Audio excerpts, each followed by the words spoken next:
નવસારીમાં વિશ્વ હિન્દુ પરિષદ અને બજરંગ દળના આગેવાનો દ્વારા જિલ્લા કલેક્ટરને આવેદનપત્ર આપવામાં આવ્યું છે। બંગાળમાં જે હિંસા ચાલી રહી છે તેને લઈને પશ્ચિમ બંગાળમાં હિંસાનો માહોલ છે।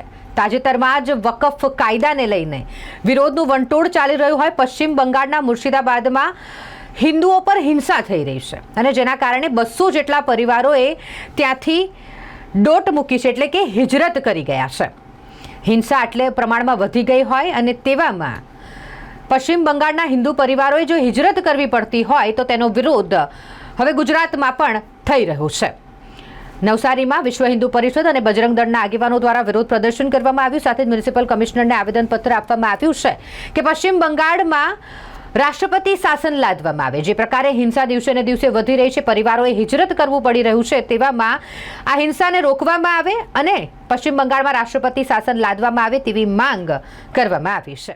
બંગાળમાં જે પણ પરિસ્થિતિ હમણાં નિર્માણ પામી છે વકફ બોર્ડના કાનૂનને લઈને, એ સંદર્ભમાં વિશ્વ હિન્દુ પરિષદ દ્વારા આજે 19 એપ્રિલના રોજ સમગ્ર રાષ્ટ્રમાં આવેદનપત્ર આપવામાં આવ્યું છે। આવેદનપત્રમાં બંગાળમાં રાષ્ટ્રપતિ શાસન લાગુ પડે એ માટેની માંગ કરી છે। બંગાળમાં આવેલા મુર્શિદાબાદમાં લગભગ 200 જેટલા પરિવારો, એટલે કમસે કમ 500 હિન્દુઓને પ્રતાડિત કરી અને ત્યાંથી એ લોકોનું સ્થાન ખાલી કરવામાં આવ્યું છે। હિન્દુઓ ત્યાંથી ગભરાઈ અને બંગાળના એ વિસ્તાર છોડીને BSFના કેમ્પમાં એ લોકો આશરો લીધો છે। તો મમતા સરકાર પોતાનું અસ્તિત્વ ટકાવી રાખવા માટે ત્યાંના મૌલવીઓના દબાણમાં આવી અને એ હિન્દુઓને પાછું ત્યાં એ જ શહેરમાં જવા માટે, એ જ જિલ્લામાં જવા માટે દબાણ કરે છે।